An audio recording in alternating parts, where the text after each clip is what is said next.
process, focus groups were held across the state with alumni, on campus with our various constituent groups, and with community members. These listening sessions afforded us the opportunity to hear what characteristics, attributes, skills, and experiences the search committee should be looking for in our next president. As a committee, we collectively kept these areas of focus in mind, and I can personally attest that finding someone who is student-centered remained our priority. With the assistance of Greenwood, Asher & Associates, and after careful review of all applicants, the search committee interviewed 15 candidates before recommending the most qualified to the Board of Visitors. And today, we will make history with an announcement that has only happened 7 other times in our history since our founding in 1910. And now, I invite Rector Bob Archer to the podium.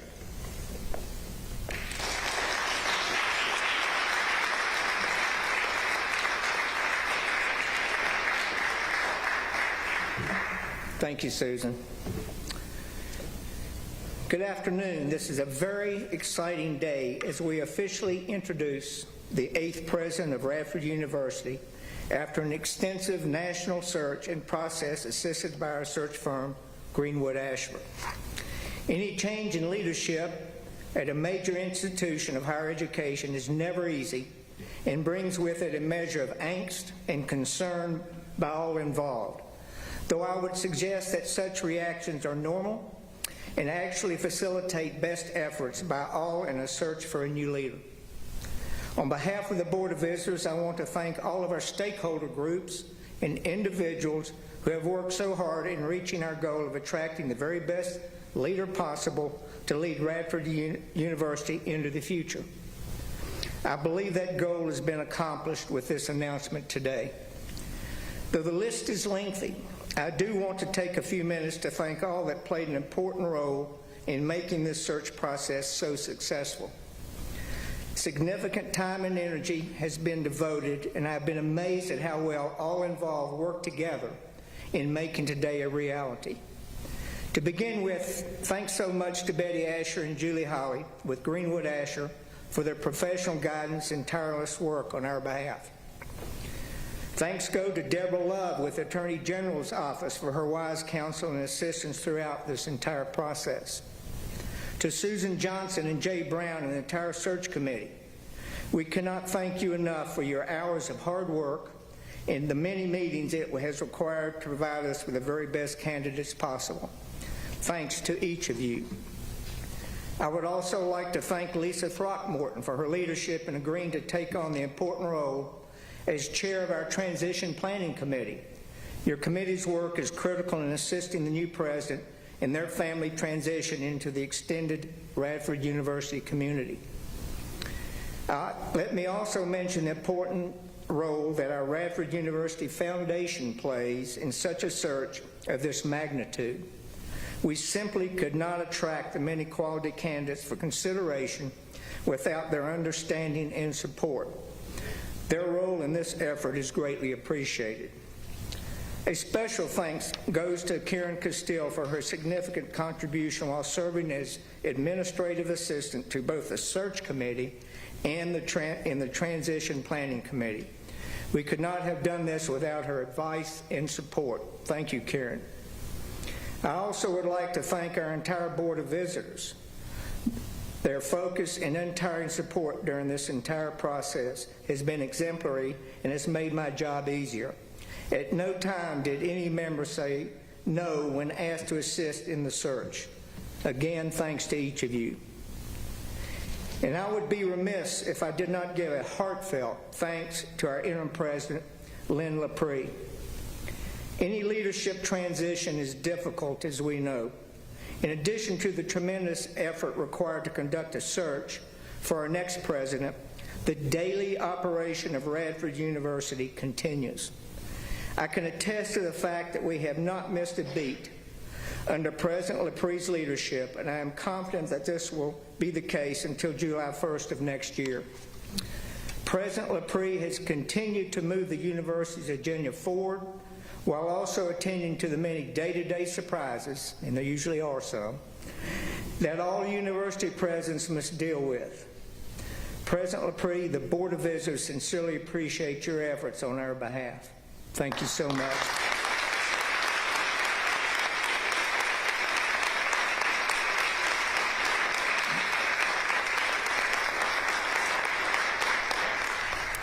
Now I invite our Faculty Senate President, Katie Hilton, to the podium.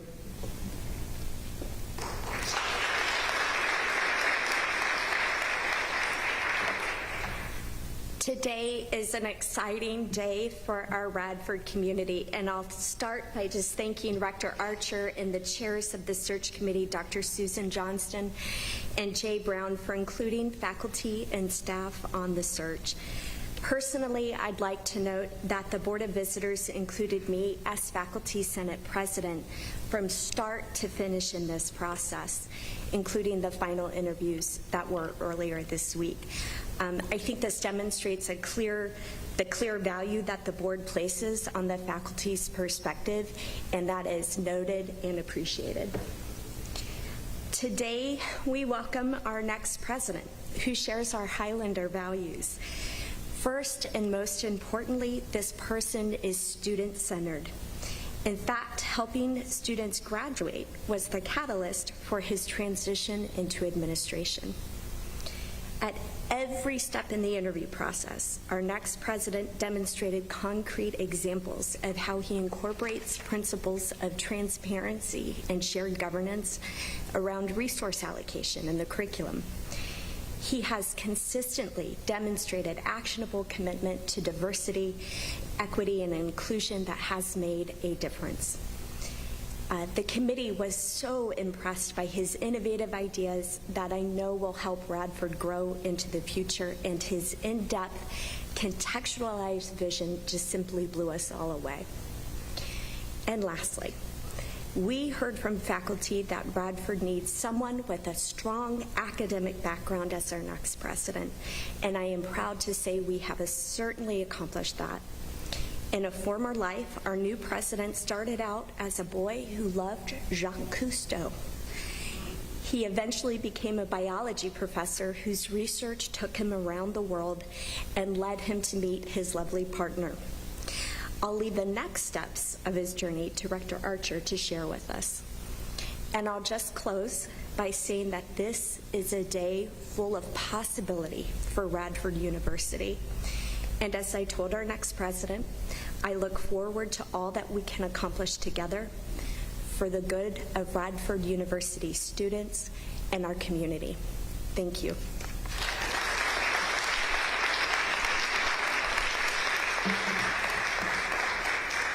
Thank you, Katie, for all you do. Appreciate it. So, at this time, it is my honor and privilege to tell you a little more about the 8th president of Radford University. For the last 3 years, he has served as the Provost and Vice President of Academic Affairs at Florida Atlantic University in Boca Raton. He brings a wealth of knowledge and experience to the President's role at Radford. His work on Florida's Atlantic Strategic Plan drove improvement in academic programs, leading to the university's first ever rank in National Public Research Universities. In collaboration with the Faculty Senate, he launched a Diversity, Equity, and Inclusion Committee charged with identifying policies and practices which should be changed to improve diversity and inclusion efforts. As a result, one of the major changes enacted was the addition of diversity and inclusion learning outcomes for all degrees. In the last 3 years, he led Florida Atlantic to achieve its highest scores ever in the Florida Board of Governors performance metrics. The 89-point score in 2021 was the highest score in Florida. The third highest score in Florida. In addition, Florida Atlantic's 4-year graduation rates rose from 31% to 47% in the last 3 years, a nation-leading rate of change. Radford's 8th president earned his Doctorate of Philosophy degree in zoology from Duke University, a Master's of Business Administration from Georgia Southern University, a Master of Arts in Education from the Open University, United Kingdom, and his Bachelor of Science in Biology with a Computer Science minor, from Utica College of Syracuse University. Additionally, he held 2 postdoctoral fellowships at the University of Windsor in Canada. Radford University's 8th president is innovative, data-driven, goal-oriented, compassionate. And I believe through his keen research abilities and true interest for moving us forward, knows more about Radford than many of us. I cannot be more thrilled to introduce Radford University's 8th president, Dr. Brett Danilovich, and his lovely wife, Kay, as we welcome them as the newest members of the Radford family.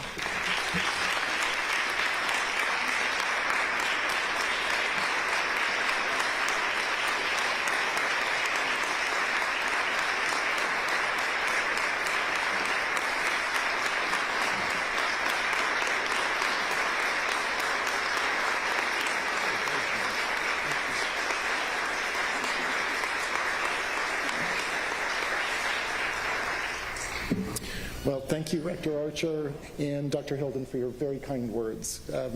What you picked up on just from our conversations over the last couple of days and were able to include in your comments, it just tells me the type of community that I've stepped into, and thank you, with my appreciation. Good afternoon, Highlanders. I greatly appreciate you taking the time to be here with us today, and I can tell you I am beyond honored to be selected as the 8th president for Radford University.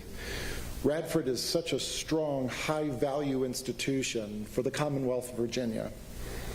I've come to learn that it has the look and feel of a private university, yet has the access and affordability of a public university. Remarkable presidents have led this institution, and they have brought it to a distinctive level of performance. To stand upon the solid foundation that they have built is truly humbling. Yet, working together with all of you, I am confident that we can accelerate Radford University through its success to its mission, along its strategic plan, and we can raise the university's profile onto the national stage where it belongs. Components of excellence exist all throughout Radford University. Having already developed a strong reputation for high quality and innovative instruction, Radford is furthering that distinctive mission by strengthening its focus on diversity, economic development, sustainability, and student success. The recent expansion of the portfolio of students who are served by the university is impressive, including new programs and modalities delivered through the Chatra Impact Lab for competency-based education, and through the new programs health-related at the Radford University Carilion campus. Radford's real curriculum is tailored to the interests of individual students, and the facilities here set the standard for engaged learning, like in the Davis College of Business and Economics, and in the pending Artist Center for Adaptive Innovation and Creativity. We will assemble and expand upon these components of excellence to reach the heights of greatness, and then the nation will know the Highlanders. I was so excited to learn about Radford's Together campaign, which was launched to support its students, its faculty, its staff, and to enhance the New River Valley.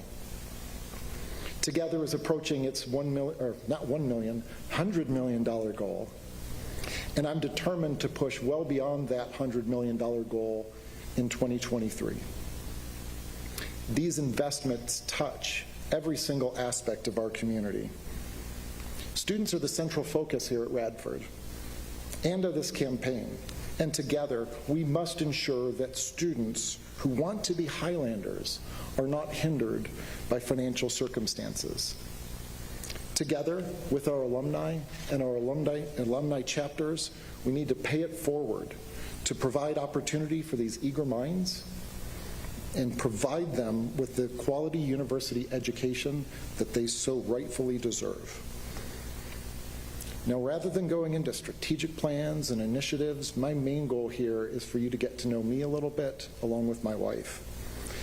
And I want to tell you, we've had the chance over the last week to explore Radford and the surrounding communities.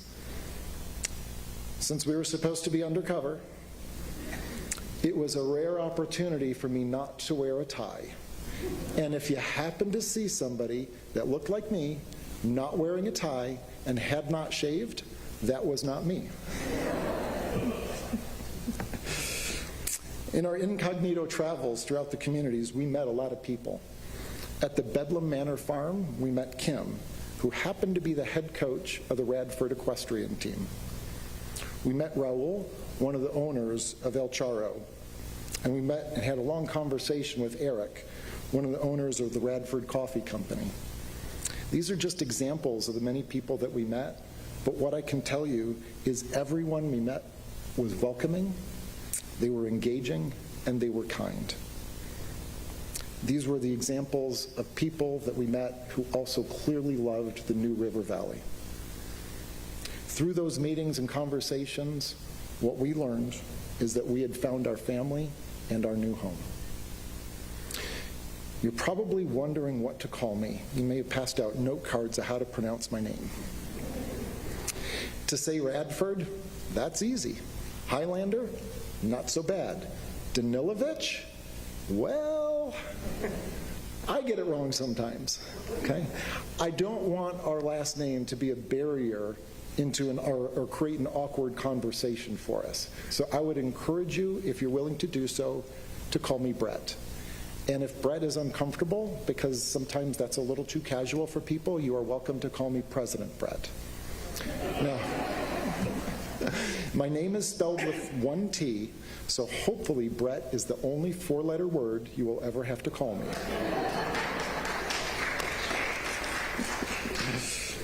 I now have the honor of introducing my wife, Kay, to you. She's been my wife for 28 years. 16 of those years have been on a purposeful journey and expedition towards this presidency. On this pathway, we've read books about the presidency together. We've committed to ride horses together as our personal time for renewal as a couple. And we've uprooted ourselves from communities multiple times to allow me to move into increasingly challenging administrative positions. You will soon appreciate that Kay is a strong, intelligent, and resilient person, and she has a caring soul. She was an environmental science teacher, and then she became a speech and language pathologist. She started her own businesses, and at our last two institutions, she was a faculty member. But not here. Here, she becomes something different. Here, she starts her newest journey with me as the First Lady of the Highlands. I introduce my love to you, Kay Danilovich.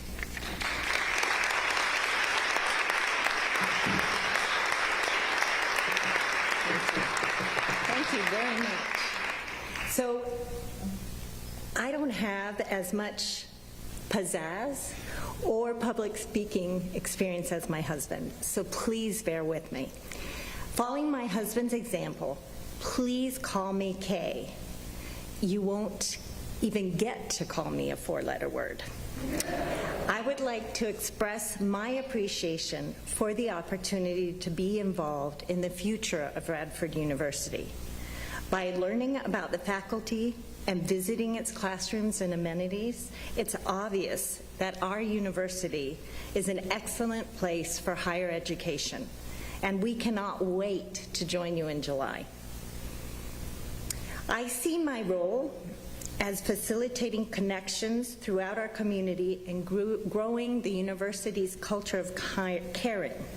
As a speech and language therapist, who loses her words sometimes, I have improved communication skills of individuals from the age of 0 to 100. And I hope to use these skills to encourage networking between the community and Radford University to further develop a thriving environment for Radford residents and Highlanders. We will be bringing our fur babies to Radford, dogs by the name of Banya and Coda. We are working to get them certified as therapy dogs. The role they play in keeping us happy and grounded is immeasurable. We will be delighted to share them with our university family and the Radford community. Now, I look forward to actually seeing you meeting you and learning about my new family. Thank you very much.